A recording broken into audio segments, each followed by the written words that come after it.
प्रभु को धन्यवाद देता है कि प्रभु ने और भी एक दिन हमारे आयु में जोड़ दिया, आनंद काल का तैयारी करने के लिए उन्हें मौका दिया। प्रभु का वचन आपस में बांटने का ये सुंदर अवसर है। आप सबको जल्दी से जल्दी आने वाला प्रभु यीशु मसीह की अति पवित्र नाम में मसीह वचन लेता हूँ। आज भी अपन प्रभु की ओर वचन की ओर जाएंगे, क्योंकि प्रभु जो भी बात करता है वचन के द्वारा बात करता है। आज भी प्रभु हर एक से बात करता है। प्रभु का आलोचना प्राप्त करने के लिए हमारे अंदर कितना उत्साह चाहिए। प्रभु यीशु मसीह जब ये दुनिया में आया, आपको मालूम है, चेले लोग जाकर के प्रभु से एक ही विनती किया था, प्रभु हमें भी प्रार्थना करना सिखाओ, हमें प्रचार करना सिखाओ करके नहीं बोला, लेकिन प्रार्थना करना सिखाओ बोला। तो उस समय में प्रभु बताया हुआ उन शब्दों में एक शब्द जब मत्ती 6:10 में हम देखता है, जैसे स्वर्ग में तेरी इच्छा पूरी होती है वैसे इस धरती पर भी हो। कैसे लिखा?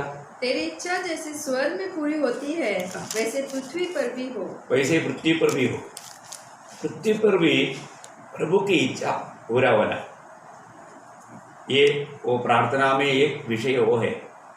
प्रभु जैसा स्वर्ग में हमेशा उस पिता का इच्छा ही पूरा होता है, वहाँ पर और किसी की इच्छा नहीं होता। वैसा इस पृथ्वी पर भी प्रभु की इच्छा पूरा होना। तो सबसे बड़ी बात क्या है कि ये अभी संभव है क्या? क्योंकि आपको मालूम है, पहले यूहन्ना 5:19 में लिखा है, सारा संसार दुष्ट के अधीन में है। कैसे पढ़ा है? हम जानते हैं कि हम परमेश्वर से है और सारा संसार उस दुष्ट के वश में पड़ा है। उस दुष्ट का वश में पड़ा हुआ है। आप सोचो, जब वो दुष्ट का वश में पड़ा है तो फिर कैसे प्रभु का महिमा होगा? दुष्ट का वश में है तो वो जो भी लोग दुष्ट का वश में हैं वो वही काम करेगा जो उसकी स्वामी कहता है।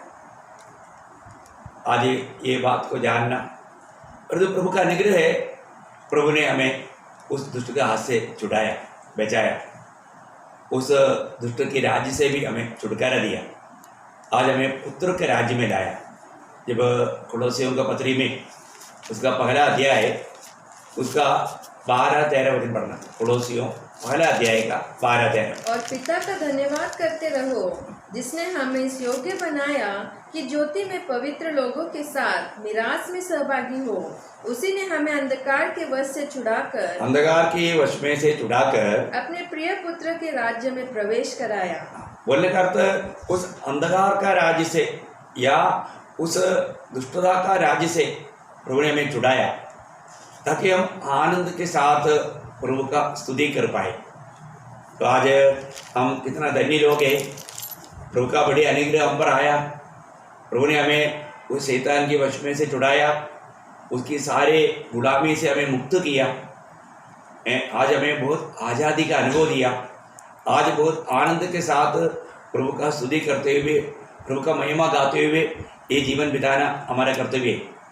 परमेश्वर का राज्य और शैतान का राज्य, ये दो राज्य यहाँ पर दुनिया में हैं। ये दोनों आपस में हमेशा लड़ाई है। हम प्रभु के राज्य में है तो हमको कैसे मालूम पड़ेगा कि मैं प्रभु के राज्य में हूँ? ये वास्तव में मैं प्रभु के राज्य में है क्या, है ना?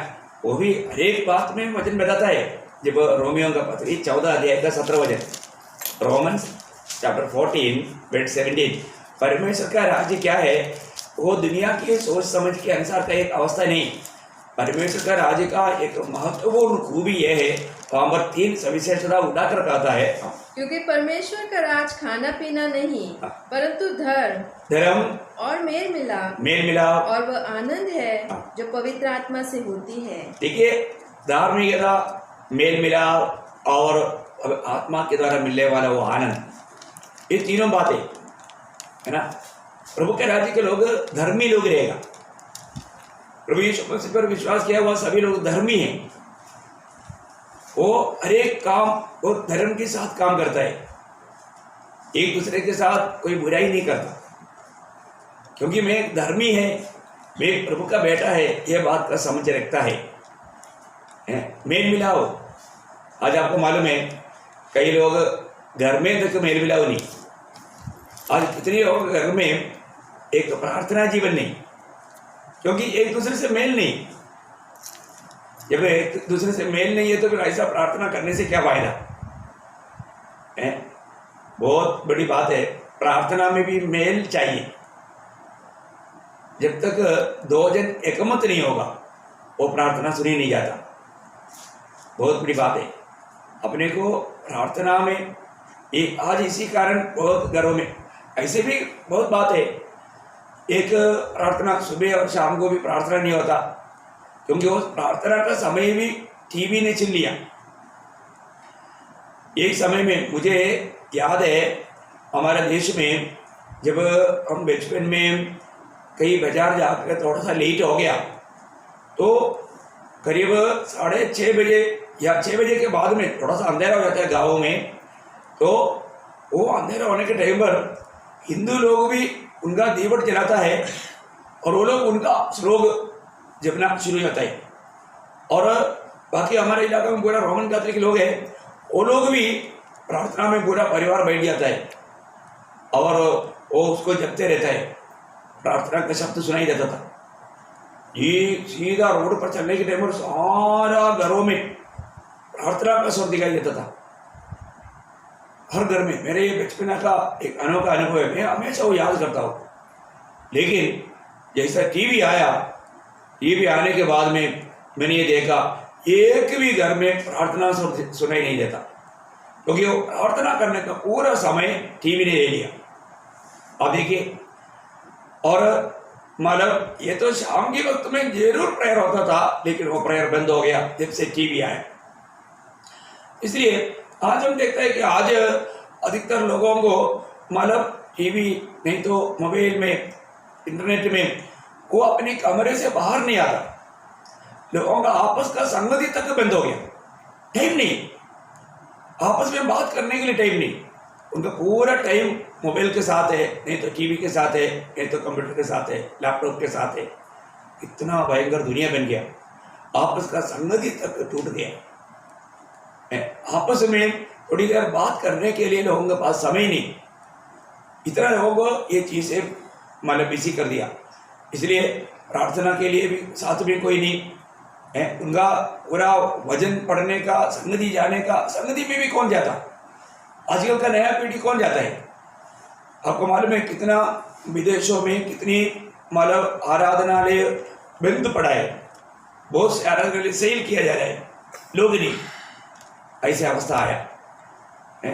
अभी तो कोरोना का भी वाप आना चाहिए, तभी लोग सुधरेगा। क्योंकि ये आने के बावजूद भी अभी भी आप सोचो, लोगों को लॉकडाउन में घर में कम से कम सबको मिलने का मौका पर उन्होंने दिया, तभी भी लोग मोबाइल के पीछे, तभी भी लोग मिलकर के प्रार्थना करने के लिए तैयार नहीं। एक दुखदायक अनुभव है प्रियो, हमें ये बात को परखना। कहाँ तक इस दुनिया का ईश्वर कहलाने वाला शैतान लोगों को पाप का गुलाम बना दिया।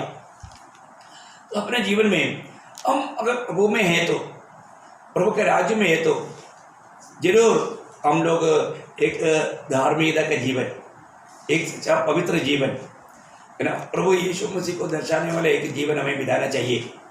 आपस में मेल मिलाव चाहिए। मैं बोला ना, अभी घरों में भी जाएगा तो है माँ बाप के साथ बच्चों का सही मेल मिलाव नहीं, मेल मिलाव को भी तोड़ दिया। कौन तोड़ दिया? यही टीवी और मोबाइल ने। ये बात गलत है क्या? आप देखो ना, आम दुनिया में जाति के लोगों को पूछो, विश्वासियों को किस लिए पूछना, जाति के लोग भी गवाही देगा हमारा बच्चा बिगड़ गया जब से ये टीवी आया, मोबाइल आया। तो सबसे बड़ी बात है, मैं आपको बताना चाहता हूँ, बहुत दुखदायक बात है प्रियो। हम लोग कभी भी आज जितने समय हम प्रभु के वचन के साथ, प्रभु के साथ रहना चाहिए, वो समय पूरा ये दुनिया की वस्तु भी ऐसा मतलब चोरी कर रहा है। बहुत बड़ा धोखा में हम लोग पड़ रहे हैं। अपने को परखना है, आज मेरा प्रभु के साथ संबंध कैसा है, मैं प्रभु की इच्छा को निभाने में मेरा जीवन कैसा है, मैं प्रभु में आ गया है तो यीशु मसीह को मेरे जीवन का प्रभुता है क्या, उसकी इच्छा मेरे जीवन में पूरा हो रहा है क्या, ये बात को हमें जानना चाहिए। आज भी प्रभु देखते रहता है कौन वास्तव में प्रभु का खोज में है, प्रभु के ओर किसका ध्यान है, ये बात को प्रभु देखता है। लेकिन हम देखते हैं कि आज लोग प्रभु की इच्छा पूरा करने के लिए तैयार नहीं। लोग अपनी मनमानी के मार्गों में चल रहे। प्रियो, उधार पाया हुआ पवित्र लोगों से मैं नम्र विनती करता हूँ, ये समय प्रभु ने हमें अपनी तैयारी के लिए दिया है। मनमानी के जीवन ना बिताए, एक सच्चा पवित्र जीवन, प्रभु की इच्छा में बना रहने वाले एक जीवन, वो बिताने में समय के अनुसार आपको मालूम है, जब एफेसियों का पत्री उसकी 5 अध्याय उसका 15 से 17 तक, एफेसियों 5 अध्याय 15 से 17। इसलिए ध्यान से देखो कि कैसी चाल चलते हो, निर्बुद्धियों के समान नहीं पर बुद्धिमानों के समान चलो। अवसर को बहुमूल्य समझो क्योंकि दिन बुरे हैं। इस कारण निर्बुद्धि न हो पर ध्यान से समझो कि प्रभु की इच्छा क्या है। प्रियो, एक बात जानना, दिन बुरे हैं, समय को पहचानना। प्रियो, समय को पहचानो। हम लोग आया हुआ समय कैसा समय है। कोई भी व्यक्ति कभी भी किसी प्रकार भी फिसल सकता है, कभी भी धोखा खा सकता है। हमारे जीवन में इस विषय में हमें बहुत ध्यान देना है।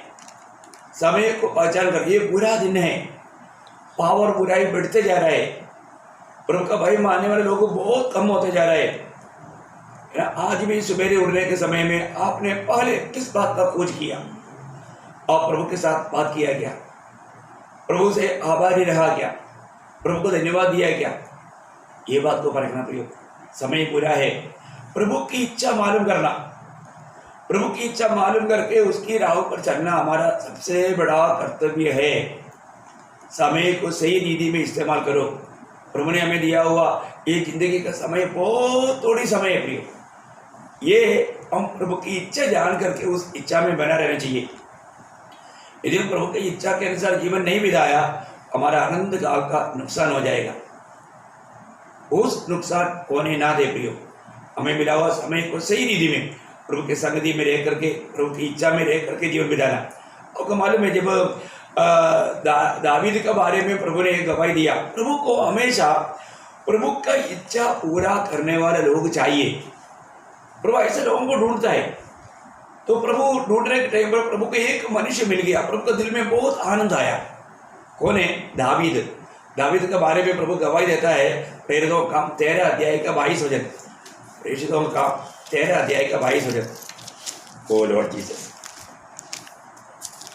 मुझे एक मनुष्य यिशै का पुत्र दाऊद मेरे मन के अनुसार मिल गया है, वह मेरी सारी इच्छा पूरी करेगा। कितना अनोखा बात है प्रिय, कितना श्रेष्ठ बात है। मैं आपको बताना चाहता हूँ, मतलब प्रभु ऐसा एक व्यक्ति को ढूंढ रहा है। प्रभु को ऐसा एक व्यक्ति मिलने के लिए प्रभु चाहता है। हमारे जीवन में आज प्रभु की इच्छा अगर मालूम पड़ा, वो इच्छा के अनुसार जीवन बिताने के लिए हमारे दिल में चाहते हैं क्या? मुझे आज सुनने वाला कितनी पवित्र लोग ये गवाही देगा कि प्रभु आपकी इच्छा मुझ पर प्रकट करेगा, मैं आपकी इच्छा के अनुसार चलने के लिए मैं चाहता हूँ प्रभु। ऐसा आप प्रभु को कहेगा तो जरूर इस पीढ़ी में आप प्रभु का हाथ में इस्तेमाल होने वाला एक पात्र बनेगा। आप इस वचन को सुनने के समय में आप अपना दिल में अच्छा निर्णय लो।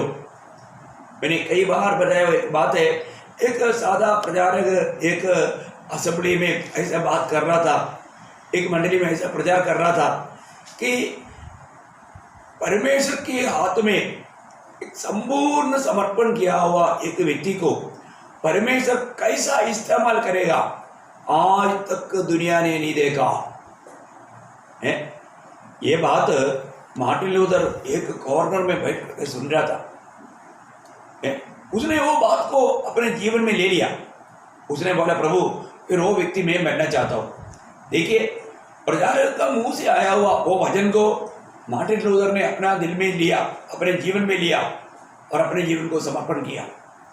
और आपको मालूम है 16 शताब्दी में सारा दुनिया में बहुत बड़ा बेदारी लाने के लिए, पूरा दुनिया में बड़ा बेदारी लाने के लिए प्रभु ने उसको इस्तेमाल किया। तो सबसे बड़ी बात है हमारे जीवन में ये जानना है कि जो प्रभु का वचन आता है, वो वचन को हम दिल से स्वीकारता है तो प्रभु उस व्यक्ति को उसका महिमा के लिए इस्तेमाल करेगा। इसलिए आज जो वचन आता है प्रियो, हमारे छोटा सा जीवन में हमें क्या करना चाहिए, प्रभु ये बात हमें समझा रहा है ना। जब रोमियो का पत्री 12 अध्याय उसका दूसरा वचन पढ़ना लौट कीजिए। इस संसार के सदृश न बनो, परंतु तुम्हारे मन के नए हो जाने से तुम्हारा चाल चलन भी बदलता जाए, जिससे तुम परमेश्वर की भली और भावती और सिद्ध इच्छा अनुभव से मालूम करते रहो। देखिए, प्रभु का वचन कहता है कि तुम संसार में रहता है, परंतु संसार के सदृश ना बनो, संसार का रीति में ना चलो।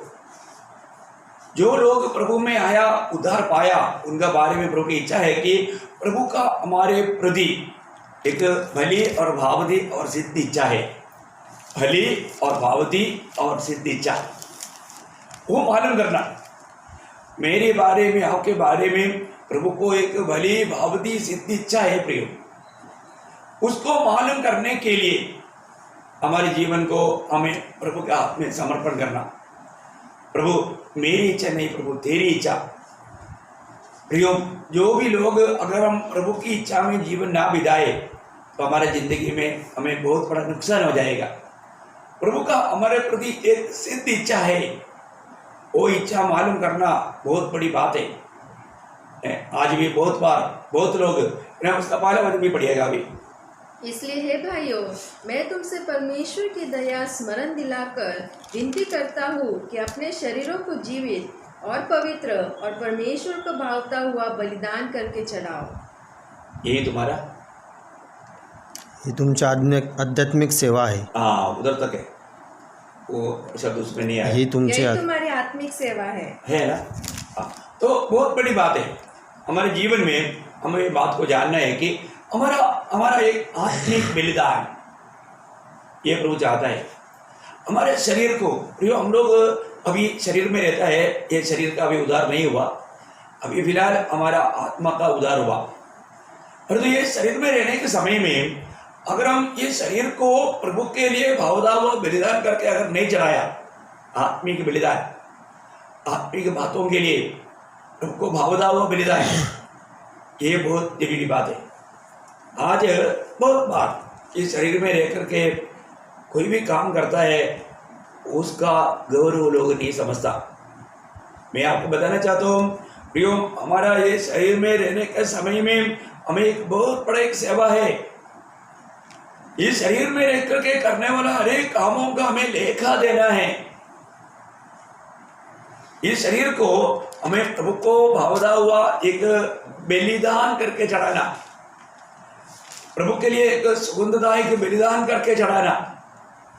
यदि हम प्रभु को ये शरीर को अगर उस रीति में अगर नहीं चढ़ाया तो प्रभु हमें ये शरीर का जीवन में इस्तेमाल नहीं कर सकता। आपको मालूम है, वो दूसरा कोरिन्थी 5 अध्याय का 10 वचन में लिखा है, दूसरा कोरिन्थी 5 अध्याय 10 वचन, क्योंकि अवश्य है कि हम सब का हाल मसीह के न्यायासन के सामने खुल जाए, कि हर एक व्यक्ति अपने अपने भले बुरे कामों का बदला जो उसने देह के द्वारा किए हो। देखा, देह के द्वारा क्या, शरीर के द्वारा। इस शरीर में रह करके हमने जो भी काम किया उसके अनुसार हमें बदला मिलने वाला है, हमें प्रभु बदला देने वाला है। ये बात को हमें समझना। हमारे जीवन में हमने इस शरीर में रहने के समय में जो भी काम करता है, बहुत प्रभु की आत्मा का गवाही में सोच समझ कर करना बहुत जरूरी बात है। अपने को परखना है। आज मैं जब शरीर में भी रहता है, ये शरीर को मुझे प्रभु के लिए एक भावदा हुआ बलिदान करके चढ़ाना। प्रभु यीशु मसीह ने क्या किया था?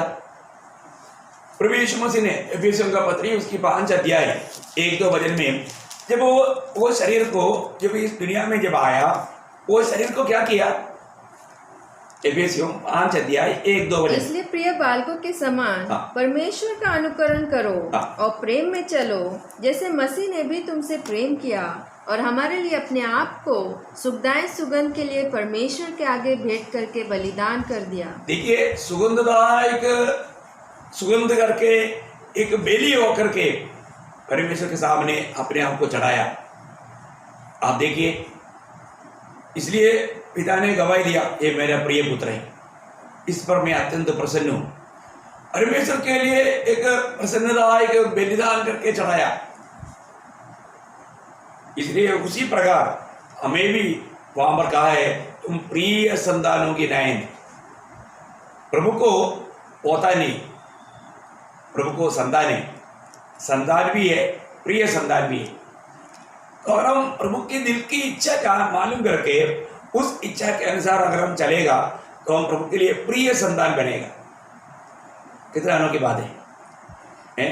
हम सिर्फ एक संतान बनकर जीवन बिताने से बढ़कर प्रभु का प्रिय बनना, प्रभु की दिल की इच्छाओं को भी मालूम करके उस राह पर चलने के लिए हम बहुत उत्साही बनना, ये एक ही मौका है प्रिय।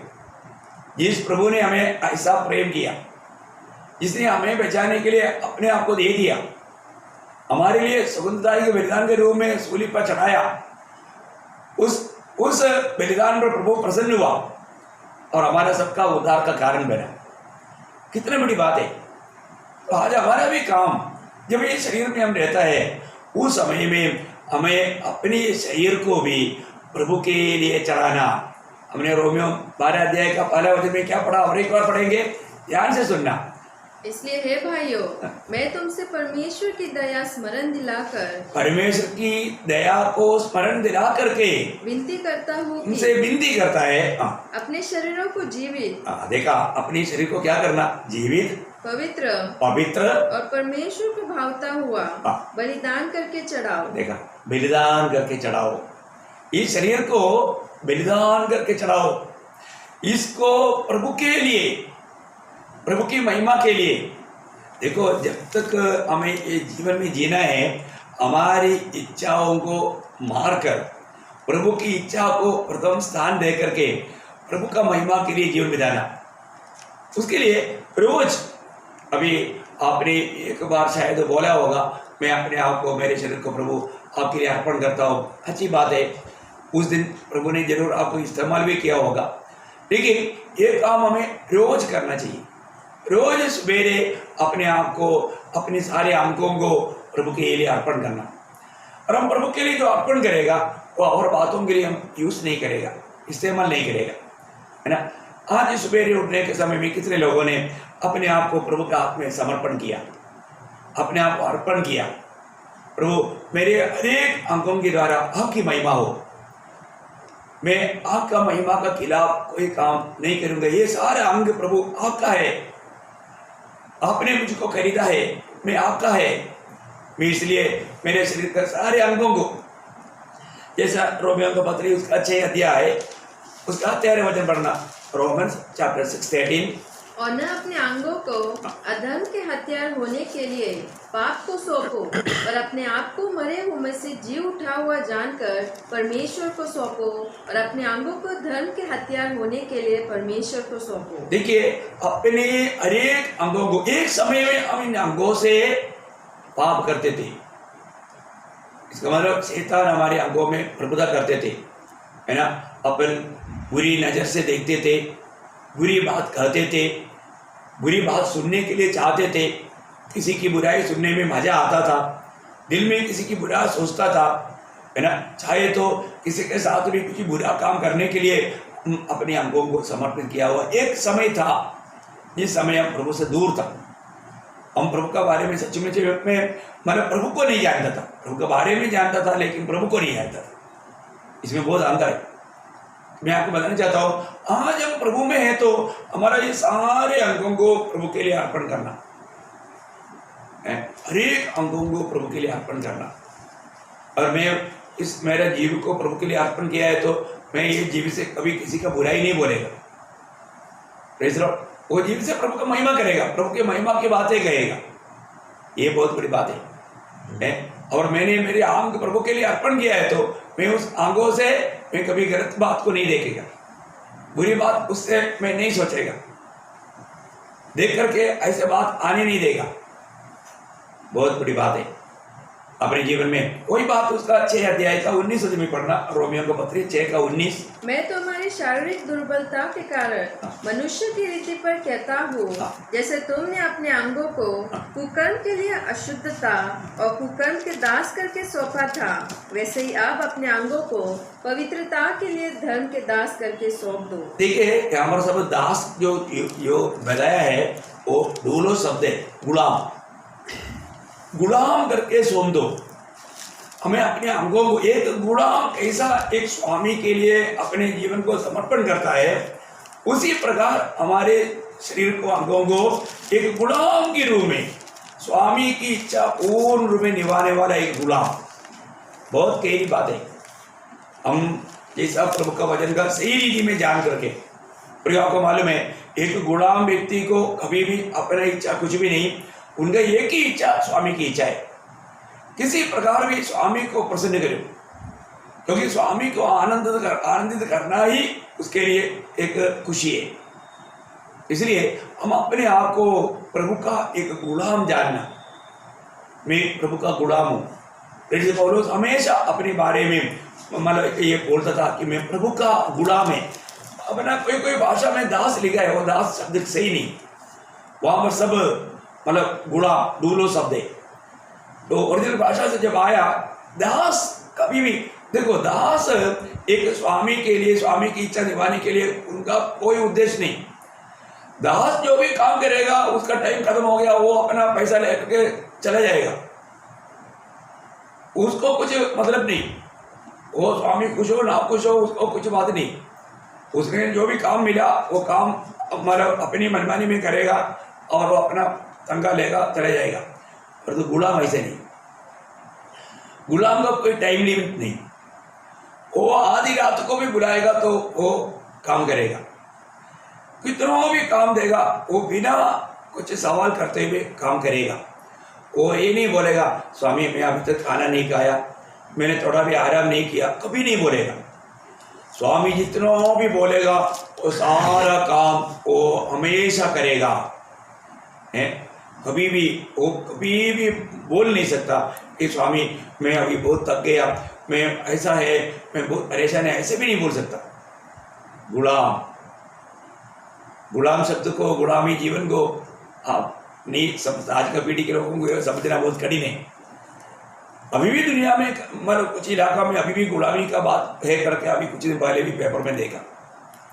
मैं एक बात आपको बताना चाहता हूँ प्रियो, हमें अपने आप को प्रभु का गुलाम करके समर्पण करना। प्रभु की इच्छा के बाहर मैं नहीं जाऊंगा। एक गुलाम कभी भी अपनी इच्छा के लिए कहीं नहीं जाता। वो कोई भी बात है वो स्वामी की इच्छा निभाने के लिए उस लक्ष्य में जीवन बिताता है। तो आज हमारा भी समर्पण, एक सही समर्पण होना। यीशु मसीह जब भी ये दुनिया में जीवन बिताया वो एक गुलाम का जीवन बिताया। वो पिता के सामने एक गुलाम होकर के पूर्ण रूप में पिता की इच्छा के लिए, खुदा की इच्छा निभाने के बाहर कुछ भी नहीं था। आपको मालूम है जब इब्रानियों का पत्री 10 अध्याय का 7 वचन, इब्रानियों उसका 10 अध्याय उसके 7 वचन। तब मैंने कहा देख मैं आ गया हूँ, पवित्र शास्त्र में मेरे विषय में लिखा हुआ है, ताकि हे परमेश्वर तेरी इच्छा पूरी करो। देखा, तेरी इच्छा पूरी करूं। प्रभु मैं आ गया हूँ। अभी यीशु मसीह जब ये दुनिया में आया, यीशु मसीह एक ही काम करने के लिए आया, भेजने वाला पिता का इच्छा पूरा करो। वो पिता की इच्छा पूरा करने के लिए अपने आप को पूर्ण समर्पण करके एक गुलाम होकर के जीवन बिताया। अपने जीवन को पिता के लिए एक बलि का रूप में चढ़ाया संपूर्ण समर्पण के साथ। और वो बार बार जब यूहन्ना का सुसमाचार में भी हम देखता है 6 अध्याय उसके 38 वचन, यूहन्ना का सुसमाचार 6 अध्याय उसका 38 क्योंकि मैं अपनी इच्छा नहीं वरन अपने भेजने वाले की इच्छा पूरी करने के लिए स्वर्ग से उतरा हूँ। देखा, मतलब यहाँ पर भी प्रभु यीशु मसीह गवाही देता है मैं मेरी इच्छा नहीं, मेरा भेजने वाला का इच्छा निभाने के लिए मैं स्वर्ग से उतर आया हूँ। प्रियो, हमारे जीवन में हमें परखना है। आज प्रभु ने उसकी इच्छा निभाने के लिए हमें ये दुनिया से अपने लिए अलग किया। आज हम प्रभु के काम करने में खांद कुलसाई है।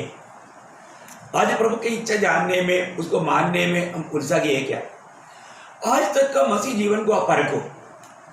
आप प्रभु की राह पर प्रभु को प्रसन्न करके जीवन बिताता होकर के आपका दिल में गवाही है क्या? अभी तक आपने उद्धार पा करके कितना दिन हो गया, कितना महीना हो गया, कितना साल हो गया? और तो आप मुझे मतलब आप मुझको बताने के लिए अभी तो सामने नहीं बता सकता, लेकिन आप अपने आप को थोड़ा सोचिए। आप अभी एक दिन भी वो पिता की इच्छा जानने में, मानने में उत्साही रहा क्या? एक दिन भी मैंने प्रभु की इच्छा के अनुसार जीवन बिताया करके आप गवाही देंगे क्या? अपने को परखो प्रिय। हम अपने मनमाने में जीवन बिताने के लिए प्रभु ने हमें अलग नहीं किया। प्रभु अपना महिमा के लिए हमको अलग किया। और आज मैं किस प्रकार का जीवन बिताता है? मेरे जीवन से प्रभु की महिमा हो रहा है क्या? प्रभु की इच्छा जानने में, मानने में मैं उत्साही है क्या? यीशु मसीह उनके लिए मतलब एक प्रकार भोजन से बढ़कर, यीशु मसीह का भोजन क्या था? है ना, यूहन्ना 4 अध्याय का 34 वचन है। यूहन्ना 4 अध्याय उसका 34 वचन। यीशु ने उनसे कहा, मेरा भोजन यह है कि अपने भेजने वाले की इच्छा के अनुसार चलूं। देखा, मेरा भोजन यह है। कितना अनोखा बात है प्रिय है। आज कितने लोग प्रभु को भूल करके खाने पीने के पीछे लगा हुआ है, दुनिया की बातों के पीछे लगा हुआ है। प्रियो, ये दुनिया से मित्रता, दुनिया का प्रेम परमेश्वर से वही है, परमेश्वर से दुश्मनी है। हम प्रभु का जन्म कहते हुए भी, प्रभु की इच्छा जानने के बावजूद भी, प्रभु जिस काम के लिए हमको बुलाया ये मालूम होने के बावजूद भी हम ये दुनिया से अगर प्यार कर रहा है तो प्रभु के साथ हमारा नाता कैसे रहेगा? क्योंकि आपको याद है पहला यूहन्ना 2 अध्याय उसकी 15 वचन में लिखा है। पहला यूहन्ना 2 अध्याय का 15 वचन, तुम न तो संसार से और न संसार में की वस्तुओं से प्रेम रखो।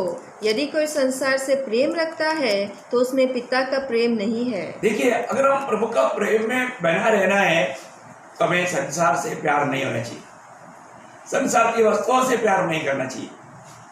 ये सारे वचनों को हमें ठीक से जानना। मैं आज प्रभु को प्रसन्न करने वाले जीवन बिता रहा है क्या? आज मैं प्रभु के आगमन की बाट जो हो रहा है क्या? प्रभु के आगमन की बाट जो होने वाला, उस स्वामी के आगमन में किस प्रकार तैयार होना चाहिए, वो तैयारी चाहिए।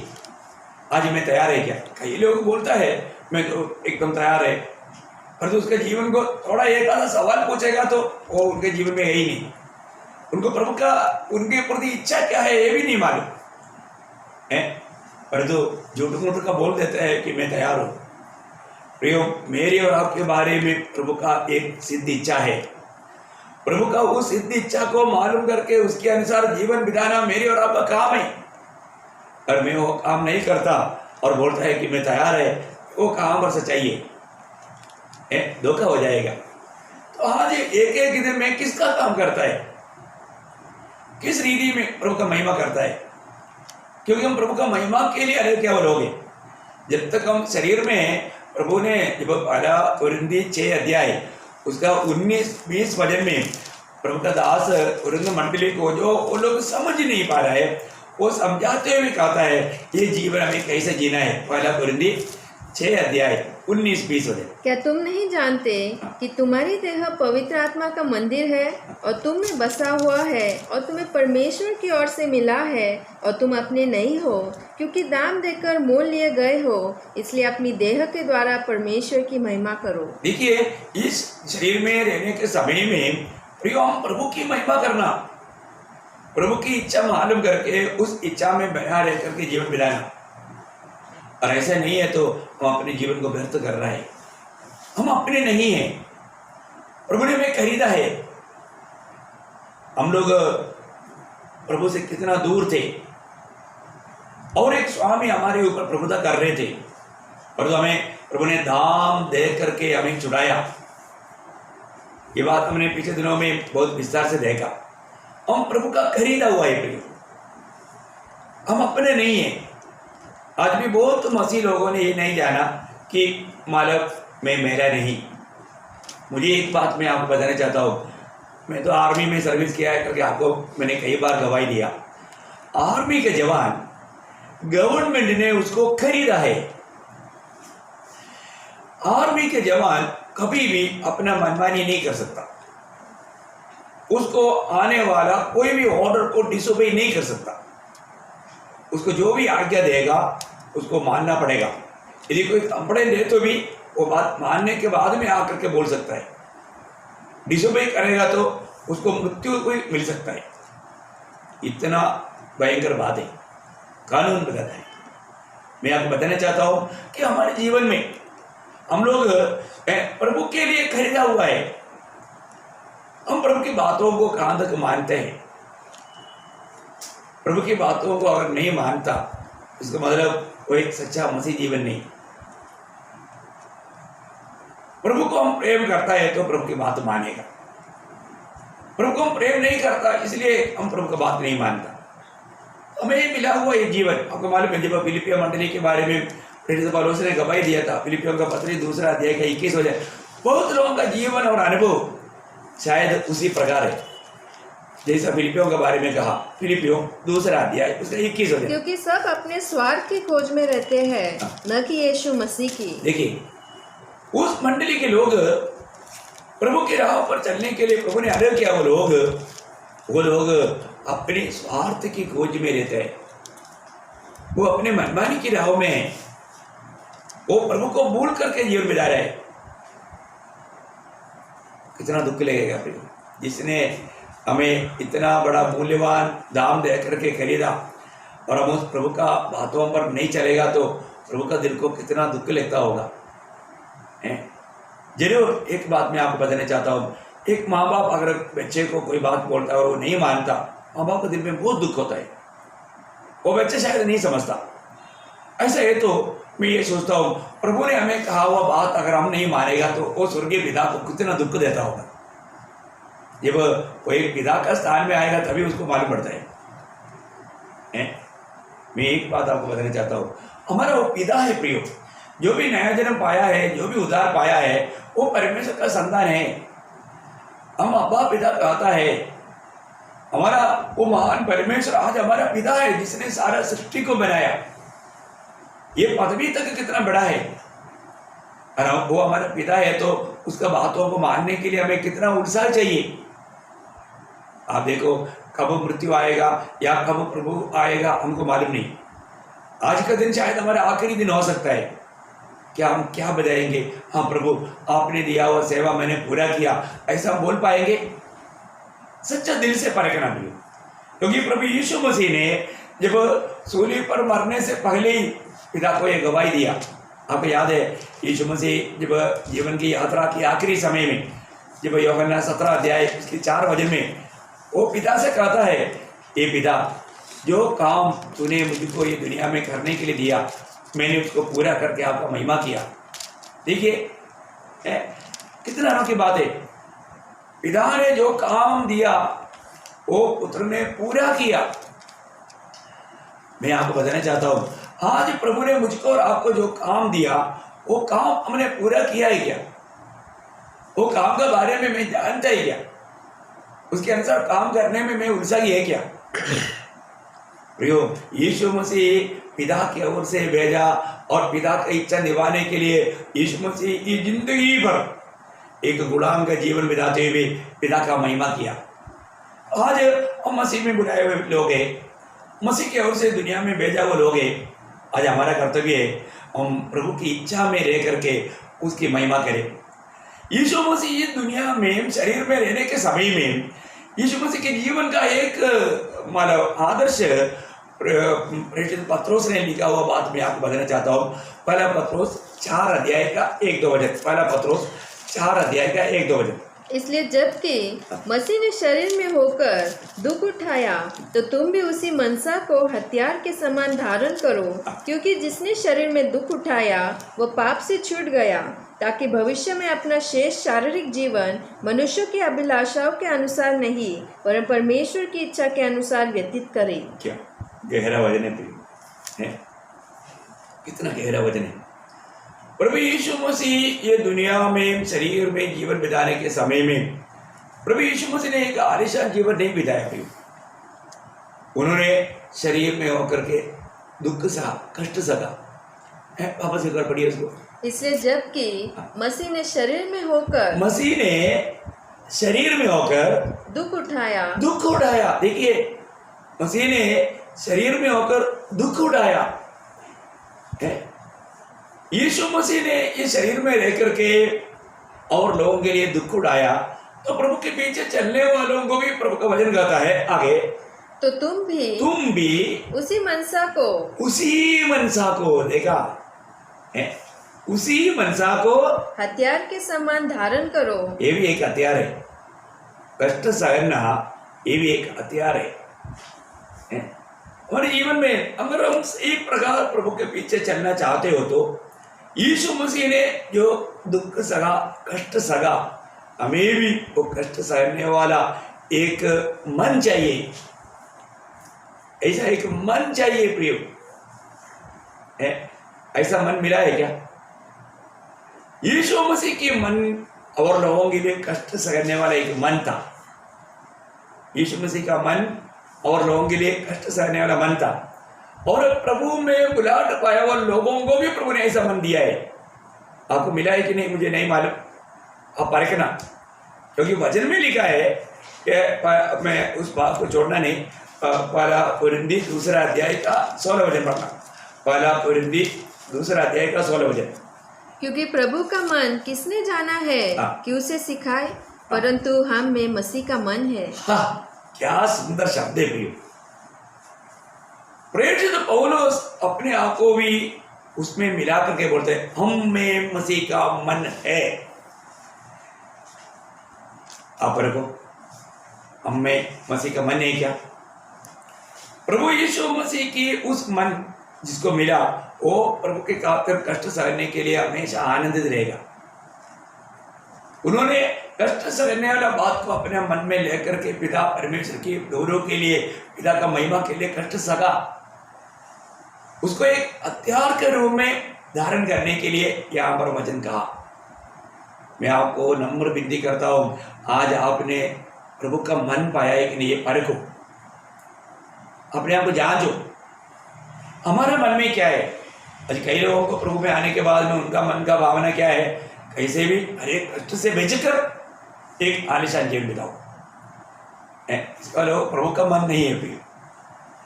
हमें अपने आप को भी इनकार करके सूली लेकर चलना है, तो ऐसा एक अनुभव के लिए हमें मसीह का मन चाहिए। मसीह के मन पाते बिना ऐसे एक जीवन नहीं बिता पाएगा। तो प्रभु का वचन कहता है, हमें मसीह का मन है। प्रभु ने हमें मसीह का मन दिया है, मसीह की आत्मा भी दिया है, मसीह के सामर्थ्य भी हमारे साथ है। एक प्रकार बोलेगा तो मसीह हमारे साथ है, और क्या चाहिए। आज प्रभु यीशु मसीह को जीने लायक एक बर्तन होकर के हमें पाना, ये प्रभु की इच्छा है। प्रभु अपने जीवन से प्रभु का महिमा करना चाहता है। जब तक इस रीति में प्रभु के लिए कष्ट सहने के लिए अगर मन नहीं रहेगा तो फिर महिमा नहीं होगा, प्रभु हमें इस्तेमाल नहीं करेगा। प्रियो, हर एक बातों में हमें मसीह के रूप में लाना, यही प्रभु का सिद्ध इच्छा है। हर बात में प्रभु का सिद्ध इच्छा मालूम करने के लिए प्रभु का वचन जब हमने शुरुआत में रोमियो 12:2 में पढ़ा था, भली भावदी और सिद्ध इच्छा, प्रभु का भली इच्छा, भावदी इच्छा, सिद्ध इच्छा, प्रभु का हमारे प्रति सिद्ध इच्छा। आखिर में प्रभु का सिद्ध इच्छा क्या है? हमें भी मसीह के रूप में आना। इसमें हमें मसीह का मन चाहिए। साथ ही साथ फिलिपियों का पत्री 2 अध्याय उसकी 5 वचन, फिलिपियों 2:5। जैसे मसीह यीशु का स्वभाव था वैसा ही तुम्हारा भी स्वभाव हो। देखिए, अगर हमें प्रभु का मन है तो हमारा स्वभाव भी प्रभु का जैसा रहेगा। प्रभु यीशु मसीह के स्वभाव में रोज बदलते जाएगा। इसलिए मैं बार बार कहने वाला एक शब्द है, प्रभु का जीवन में और स्वभाव में उसके जैसा बदलते जाना। प्रभु का जीवन में और स्वभाव में, क्योंकि जीवन में स्वभाव है। बिल्ली के स्वभाव बिल्ली के जीवन में है, कुत्ते का स्वभाव कुत्ते के जीवन में है, हाथी का स्वभाव हाथी के जीवन में है, मनुष्य का स्वभाव मनुष्य के जीवन में है, परमेश्वर का स्वभाव भी परमेश्वर के जीवन में है। आप देखो और आप देखो, अमेरिका का बिल्ली इंडिया में आएगा तो वो बिल्ली इंडिया में आने के बाद में भी वो चूहा देखेगा तो उसके पीछे भागेगा। या इंडिया का बिल्ली अमेरिका में जाएगा तो अमेरिका में कहीं चूहा देखेगा तो मैं अमेरिका में आ गया, अभी मेरा जीवन स्टाइल बदलना चाहिए, ऐसा बोलेगा तो नहीं बदलेगा, क्योंकि उसके जीवन में उसका स्वभाव है, उसके जीवन में उसका स्वभाव है। सही बात है ना। तोते का स्वभाव उसके जीवन में है, कौवा का स्वभाव उसका जीवन में है, गधे का स्वभाव उसके जीवन में है, हरेक का स्वभाव। कोई भी गधा खो खो खो खो ऐसे नहीं बोलेगा, वो तो कुत्ते का स्वभाव है, वो कुत्ते का जीवन जिसमें है वो ऐसे बोलेगा। गधा जैसा चिल्लाता है आपको मालूम है ना, मतलब भयंकर एक आवाज है, वो उसके जीवन में है। परंतु मैं एक बात आपको बताना चाहता हूँ, आप और मैं प्रभु में आया, प्रभु में आने के बाद में हमको क्या मिला? प्रभु का जीवन मिला है कि नहीं? ये अभी भी डाउट प्रॉब्लम इधर ही है। जीवन अभी कौन से जीवन में जी रहा है अभी तक लोगों को मालूम नहीं। प्रियो, यीशु मसीह में आया हुआ एक व्यक्ति ये बात को क्लियर समझना, क्या समझना आपको बताऊं, एक बड़ा सीक्रेट बात है, आपको मैं खोल कर बोलता हूँ। कोलोसियों 3:3 और 4, कोलोसियों 3 अध्याय का 3-4। क्योंकि तुम तो मर गए और तुम्हारा जीवन मसीह के साथ परमेश्वर में छिपा हुआ है। जब मसीह जो हमारा जीवन है प्रकट होगा तो तुम भी उसके साथ महिमा सहित प्रकट किए जाओगे। देखिए, अभी जो भी उद्धार पाए हुए लोगों की अवस्था के बारे में ये वचन क्या कहता है? जो प्रियो, हमारा पुराने जीवन की अवस्था क्या हो गया? वो जब सूली पर जब यीशु मसीह मर गया तो हमारा पुराना मनुष्य, हमारा पाप और हमारे जीवन, ये सारे बात प्रभु यीशु मसीह में होकर के पिता में छिप गया। वापस पढ़ना 3 वचन। क्योंकि तुम तो मर गए। तुम मर गया, कब मर गया? जब आपने प्रभु यीशु मसीह पर विश्वास किया, उस समय में आप खत्म हो गया। तो फिर आपका जीवन का अवस्था क्या हो गया? वो जीवन कहाँ गया? आगे। और तुम्हारा जीवन मसीह के साथ परमेश्वर में छुपा हुआ है। बताओ, अभी हमारा जीवन अभी क्या हो गया? हमारा जो पुराना मनुष्य मर गया और अभी हमारा जीवन जो है, हमारे शरीर प्रभु के साथ मर गया। वो तो रोमियो 6:6 में लिखा है, वो प्रभु के साथ मर गया, सूली पर चढ़ गया। और उस समय में हमारे जीवन भी मसीह में होकर के पिता में छिपा हुआ है। फिर अभी हमारे जीवन कौन है? अभी हमारे जीवन प्रभु यीशु मसीह है। ये बात को आप थोड़ा ठीक से जान लो प्रिय। आज मेरा जीवन बोलने के लिए, मेरा जीवन आज प्रभु यीशु मसीह है। मैं मसीह में है तो मुझे वो मसीह के जीवन में जीना है। ये बात तो बहुत गहरा है, मैं आपको बताना चाहता हूँ। आज भी बहुत लोग अपनी जो प्राण की अनुसार बहुत काम करता है। इसलिए कल भी थोड़ा आपको बताया, प्रिय, वो कोई भी बात प्रभु ग्रहण नहीं करेगा। ये जो जीवन की बात पर भी हमें बहुत गहराई में, मैं प्राण का उद्धार का समय में आपको बहुत डिटेल से समझाऊंगा। एक बात मैं आपको बताना चाहता हूँ, आज हम किस जीवन से जी रहा है कोई बात हम प्रकट करता है। देखो, पेड़ों को कैसे मालूम करेगा? फल से। उसी प्रकार हम किस जीवन से जी रहा है वो हमारे जीवन में होने वाले फलों से मालूम पड़ेगा। अभी भी हम अपना पुराना वो जीवन में है या हमको जो नया मिला हुआ यीशु मसीह जीवन होकर के, क्योंकि जीवन प्रभु यीशु मसीह जीवन होकर के जिसको मिल गया, यीशु मसीह प्रभु होकर के जिसके जीवन में कार्य करता है, उस व्यक्ति के जीवन में यीशु मसीह के जीवन प्रकट होता है। आपको याद होगा, मैंने आपको कई बार पढ़ाए हुए शब्द है, पहला यूहन्ना 5 अध्याय का 11-12 वचन। पहला यूहन्ना उसका 5 अध्याय, क्योंकि ये वचन बार बार पढ़ाने से आपके दिल में बैठेगा और ये वचन आपके दिल में कार्य करना चाहिए।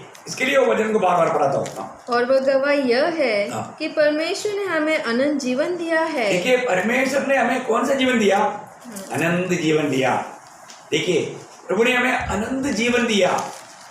वो अनंत जीवन हमारा वो किसके पास था? वो यीशु मसीह के पास था।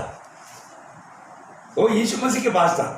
हाँ, और यह जीवन उसके पुत्र में है। हाँ, देखा, ये जीवन उसका पुत्र में बोलेगा तो प्रभु यीशु मसीह में है। हाँ, जिसके पास पुत्र है जिसको यीशु मसीह मिल गया, उसके पास जीवन है। उसको जीवन मिल गया।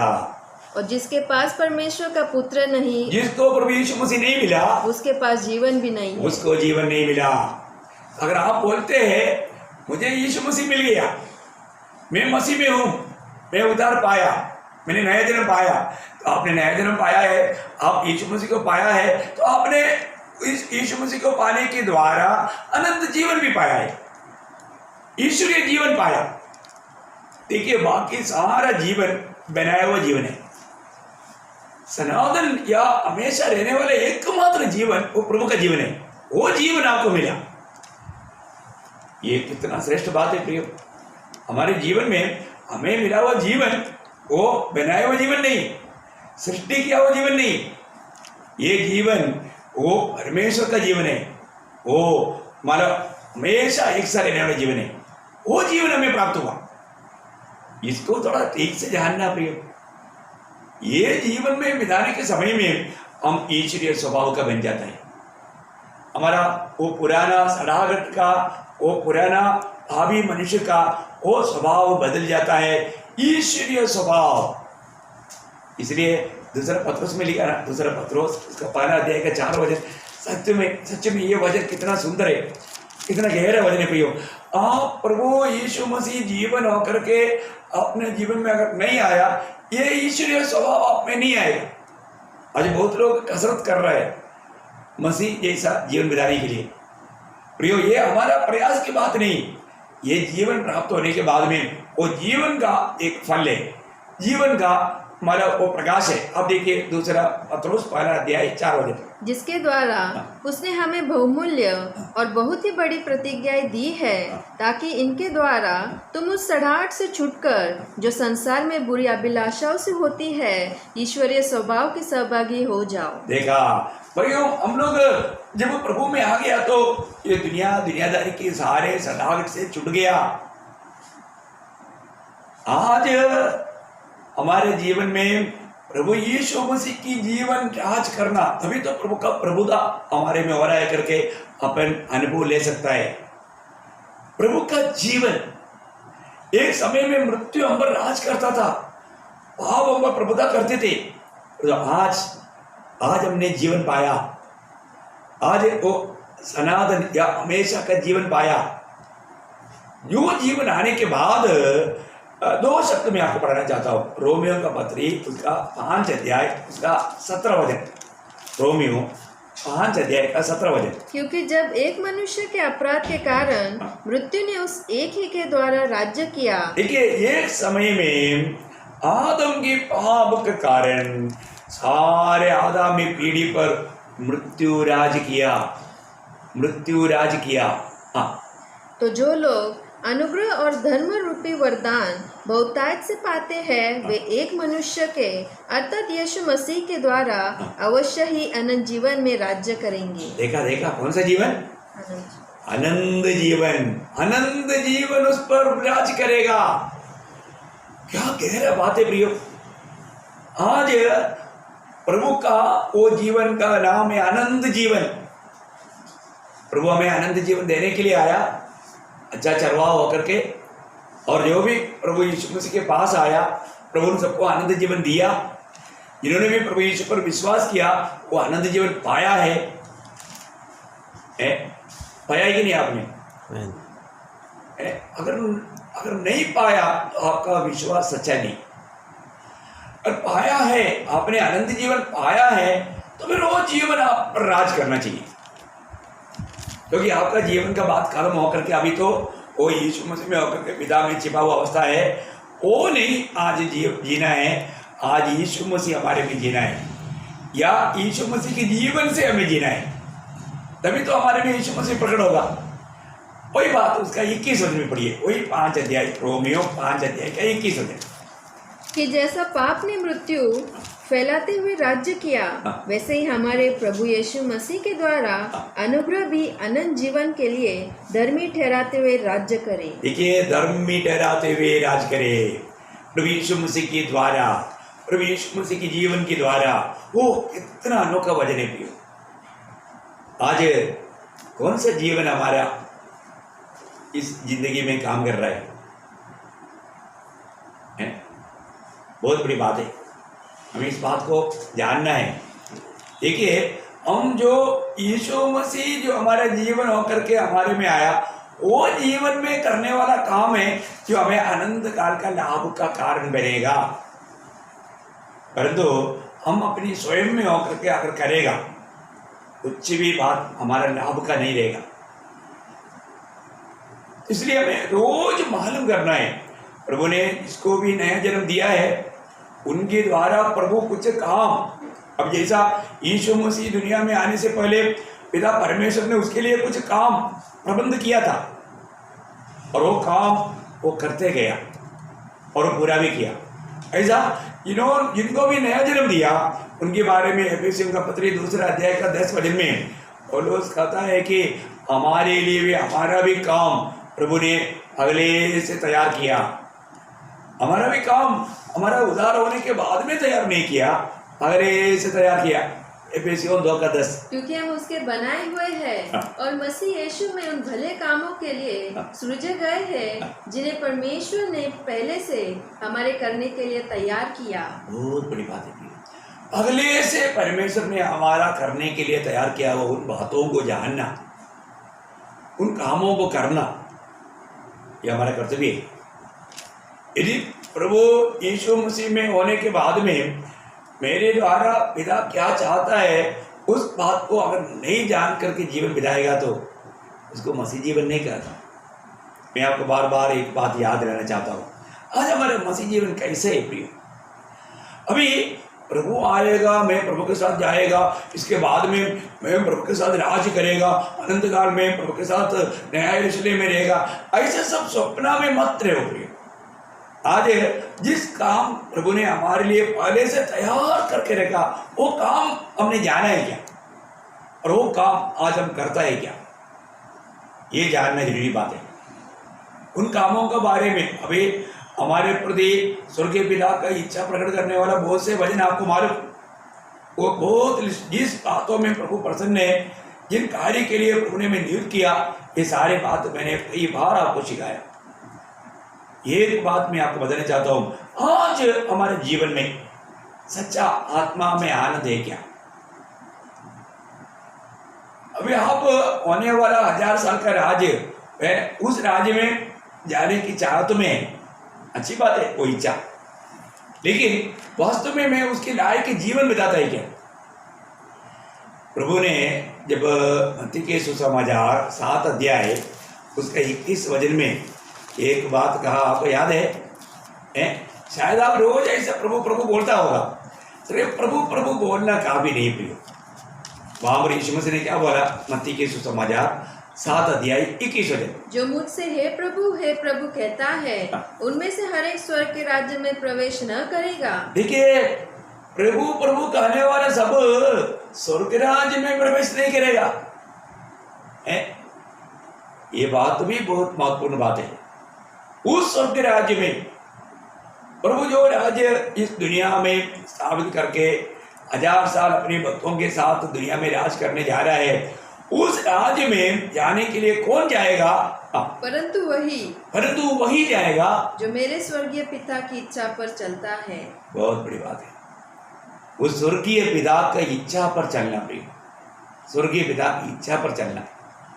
तो आज यीशु मसीह मेरा प्रभु है, मैंने उद्धार पाया, मैं प्रभु का मंडली का एक सदस्य है, मैं प्रभु के शरीर का एक अवयव है, ये सब हम अवकाश करेगा। पर जो आज उस स्वर्गीय पिता की इच्छा के अंदर रहे क्या? दुनिया के लोग शायद हमको विश्वासी कहता होगा, उनका भी दृष्टि में शायद हम विश्वासी कहलाने के योग्य हो सकता है, लेकिन प्रिय प्रभु का दृष्टि में आज मैं उस स्वर्गीय पिता का इच्छा जान करके उस इच्छा में जीवन बिताता है क्या? मैं आज उस परमेश्वर के राज्य में है क्या? पुत्र के राज्य में है क्या? मैंने उद्धार पा करके उस प्रभु का राज्य का अनुभव में मैं जीवन बिताता है क्या? एक बार प्रभु यीशु मसीह की अर्थ भाई या मतलब बोलने का अर्थ जो मरियम में और भी जो जोसेफ के लिए जो जोसेफ के द्वारा जन्म हुआ वो भाई लोग और माँ मरियम यीशु मसीह को मिलने के लिए आए। मिलने के लिए आया तो वहाँ पर चेहरे लोग जाकर बोला कि आपका माँ और भाई लोग आपको मिलने के लिए आए। अब यीशु मसीह वहाँ पर क्या बोला आपको मालूम है? यीशु मसीह अपना भाई करके किसको गिनता है? अभी आपको मालूम है प्रभु यीशु मसीह जी उठने के बाद में जो भी प्रभु का चेहरा है उनको प्रभु ने कहा ये मेरा भाई है, मेरा भाई है। प्रभु यीशु मसीह के भाई कौन है? जब मत्ती के सुसमाचार 12 अध्याय उसका आप 46 से 50 तक पढ़िए। मत्ती 12 अध्याय का 46 से 50। जब वो भीड़ से बातें कर ही रहा था तब उसकी माता और भाई बाहर खड़े थे और उससे बातें करना चाहते थे। किसी ने उससे कहा, देख तेरी माता और तेरे भाई बाहर खड़े हैं और तुझसे बातें करना चाहते हैं। यह सुनकर उसने कहने वाले को उत्तर दिया। ये सुन करके प्रभु यीशु मसीह खाने वालों को क्या उत्तर दिया? ध्यान से सुनना। कौन है मेरी माता? कौन है मेरे माता? और कौन है मेरे भाई? कौन है मेरा भाई? देखिए यीशु मसीह की माता और भाई कौन है? और उसका उत्तर भी प्रभु देता है, कौन है? आपका इतना में आकर के आपको पूछेगा तो आप कुछ लोगों को दिखा करके बोलेगा देखो उसका माँ मरियम है और उसका भाई लोग ये अमर जो आकर खड़ा है जो मरियम की बेटा है उनके बारे में बोलेगा। नहीं प्रियो, यीशु ने क्या उत्तर दिया देखो। और अपने चेलों की ओर अपना हाथ बढ़ाकर कहा, देखो मेरी माता और मेरे भाई ये है, क्योंकि जो कोई मेरे स्वर्गीय पिता की इच्छा पर चले देखा वही मेरा भाई। जो कोई मेरा स्वर्गीय पिता की इच्छा पर चले वही मेरा भाई, वही मेरी बहन और मेरी माता है। देखा कितना सुंदर बात है? जो मेरा स्वर्गीय पिता की इच्छा के अनुसार जो चलता है, बोलने का अर्थ प्रियो इस वचन में बताए हुआ एक बातों को दिल से मानने वाले लोग, प्रभु का जीवन में रह करके जीवन बिताने वाले लोग, यीशु मसीह का आज मैं प्रभु का भाई है करके कितने लोग मेरा सुनने वाला पवित्र लोगों में कितने लोग ये गवाही देंगे मैं प्रभु यीशु मसीह का भाई हूँ, मैं प्रभु यीशु मसीह का बहन हूँ? कितने लोग गवाही देगा? ऐसा बोलना है तो वो क्या करना चाहिए? स्वर्गीय पिता की इच्छा पर चलना, स्वर्गीय पिता की इच्छा पर चलना। अभी बहुत ज्यादा विस्तार से बोलने के लिए नहीं तो भी स्वर्गीय पिता का यीशु मसीह में हमारे प्रति इच्छा का 3 बात जल्दी आपको बता करके खत्म करना चाहूंगा। पहला थिस्सलुनीकियों 5 अध्याय 16, 17, 18 वचन। पहला थिस्सलुनीकियों 5 अध्याय 16, 17, 18 वचन। सदा आनंदित रहो, निरंतर प्रार्थना में लगे रहो, हर बात में धन्यवाद करो, क्योंकि तुम्हारे लिए मसीह यीशु में परमेश्वर की यही इच्छा है। देखिए इतना अभी बहुत बात बोलने के लिए आपको मालूम है, लेकिन फिर भी मैं आपको बताना चाहता हूँ यहाँ पर 3 बात कहा है। यीशु मसीह में होकर के मसीह की जीवन पा करके या प्रभु का जीवन पा करके उद्धार पा करके जीने वाले लोगों के बारे में स्वर्गीय पिता की इच्छा आप हमेशा आनंदित रहना। आज सुबेरे होने के बाद में आप आनंद रह पाया? कितना समय आनंद रह पाया है? मुझको मत बताओ, प्रभु को बताने का है। सुबेरे से आप टेंशन ले रहे हैं ना, सुबेरे से लेकर के आप कुड़कुड़ा है ना, सुबेरे से लेकर धन्यवाद देना चाहिए, उस जगह पर कुड़कुड़ाते रहा, आनंद रहना चाहिए, निराश रहा, प्रार्थना में रहना चाहिए। प्रार्थना का तो नाम निशाना भी नहीं है। इसका मतलब हम कहां पर स्वर्गीय पिता की इच्छा में है? देखिए हमारे प्रति यीशु मसीह में पिता की इच्छा पहचानना भी बहुत बातें है, आपको बताया सिखाया है हमारे प्रति प्रभु की इच्छा क्या क्या है। मैं एक बात आपको बताना चाहता हूँ, आज हमारे जीवन को पार करो। आज मैं प्रभु यीशु मसीह का भाई है क्या? प्रभु ने जो भी प्रभु की चेहरा बना उनका बारे में बोला वो मेरा भाई है। ये उठने के बाद में भी प्रभु ने वही बोला ना, यूहन्ना 20:17 में है, मरियम मगदलीनी से कहता है तुम जाकर के मेरी भाइयों से कहो। उसका 20 अध्याय का 17। परंतु मेरे भाइयों के पास जाकर, मेरा भाइयों के पास, वो कौन है भाई? ये चले मेरे भाइयों के पास जाकर के ये कहना। देखो प्रियो, जो लोग सच्चा प्रभु का चेला है, जो प्रभु के वचन पर रह करके पिता का इच्छा जो हमारे बारे में उसको निभाने वाला लोग, उनका बारे में यीशु मसीह बोलता है वो मेरा भाई है, ये मेरा बहन है। कितना श्रेष्ठ बात है। मैं आपको एक बात बताना चाहता हूँ प्रियो, यीशु मसीह अगर हमारा सिर बन करके, यीशु मसीह यदि हमारा जीवन बन करके, यीशु मसीह यदि हमारा चरवाहा बन करके, यीशु मसीह हमारा जीवन का राजा बन करके अगर हमारा जीवन नहीं है तो वो हमारा सिर बन करके रहना चाहिए। उसकी आलोचना हमारे लिए श्रेष्ठ होना चाहिए। यीशु मसीह के उस सिर के अधीन में अगर नहीं रहेगा तो अपन एक पिता को प्रसन्न करने वाला जीवन नहीं बिता पाएगा। हमें परखकर देखना है। आज भी मैं यीशु मसीह को प्रभुता दे करके, यीशु मसीह को महिमा दे करके मेरा जीवन है क्या? प्रभु प्रभु कहना बहुत आसानी है प्रिय। प्रभु प्रभु कहने वाला उस प्रभु का इच्छा में अगर नहीं चलता है तो उस प्रभु का राज्य में या स्वर्ग राज्य में वो नहीं मिलेगा। ये मैंने नहीं कहा, प्रभु यीशु मसीह ने कहा। आप बोलेगा मेरा उद्धार हुआ, शायद आपका मतलब नया जन्म ना होते हुए आपने डुबकी लिया होगा, है ना। आपने कई बार मतलब कुछ प्रभु यीशु के बारे में कुछ बोला भी होगा, परंतु प्रियो यहाँ बात खत्म नहीं होता। एक बात जरूर जानना, आज मैं प्रभु की इच्छा के अंदर है क्या? आज मैं प्रभु के जीवन में जीता है क्या? यीशु मसीह मेरा जीवन बन करके मुझ में है क्या? और ऐसे नहीं है तो अपन पिता चाहने वाला उस पिता की इच्छा में हम काम नहीं कर पाएगा। अपने जीवन को परखना है हमें। यीशु मसीह के जीवन में, स्वभाव में उसकी जैसा इस जीवन में, इस दुनिया की यात्रा में हमें बहना है। उस बातों में हमें जिम्मेवारी जानना। प्रभु आपको बहुत आशीष दे। मतलब थोड़ा गहरी बात है, आप बहुत ध्यान से इसको कई बार आप बार बार उसको सुन करके ध्यान करना, क्योंकि इतना आसानी से ये बातों को आप समझेगा नहीं। जरूर आज जो भी वचन आया उसके द्वारा प्रभु के आत्मा ने जो भी हमें सिखाया वो बातों पर बने रहो प्रियो। हमेशा आनंदित रहो, निरंतर प्रार्थना करो, हर बात में प्रभु का धन्यवाद करो। ये इतना भी आप कर पाया तो भी आप स्वर्गीय पिता की इच्छा के अंदर है। इतना करने के लिए भी हमें वो जीवन में रहना जरूरी बात है। यीशु मसीह की जीवन हमारे जीवन में राज करे। यीशु मसीह की जीवन राज करने का अर्थ यीशु मसीह की प्रभुता हमारे जीवन में हो रहा है। उस सिर हमें कंट्रोल कर रहा है, ये उसकी बात है। इसलिए मैं आशा करता हूँ कि आपको जितना इस जीवन की यात्रा में तैयारी के लिए जो प्रभु चाहता है, आज के दिन के लिए प्रभु ने आपको प्रकाशित करके दिया। बहुत प्रभु महिमा का योग्य है। हमेशा हम उसकी महिमा करते रहना चाहिए, कभी भी प्रभु की इच्छा के बाहर ना जाए। तो प्रभु इन वचनों के द्वारा आप सबको बहुत आशीष दे। प्रभु का अनुग्रह आप सबके साथ हो।